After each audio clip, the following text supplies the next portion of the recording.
দর্শক, আজকে কথা বলবো ইরান এবং ইসরায়েলের যুদ্ধের যে পরিস্থিতি রয়েছে সেটা নিয়েই অবশ্যই কথা বলবো।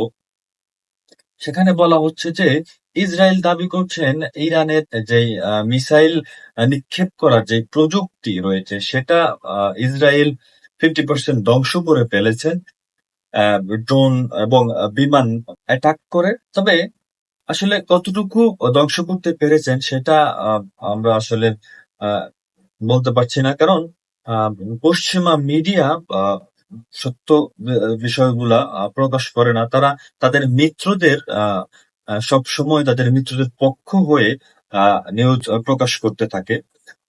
এখন প্রশ্ন হচ্ছে ইরান যেই পারমাণবিক কর্মসূচি সেটা কতটুকু এগিয়ে নিতে পেরেছেন, সেটাই হচ্ছে মূল প্রশ্ন। তবে অনেকেই বলছেন যে ইরান পারমাণবিক বোমা তৈরি করে ফেলেছেন, এবং আবার অনেকেই বলছেন যে এম, ইরান আগামী 2 সপ্তাহের মধ্যে হয়তো পারমাণবিক বোমা তৈরি করে ফেলবে।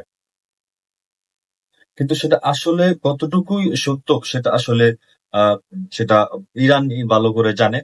তবে ইরানে যেই পরিমাণ ইউরেনিয়াম রয়েছে সেই পরিমাণ ইউরেনিয়াম দিয়ে ইরান 9টি পারমাণবিক বোমা তৈরি করতে পারে।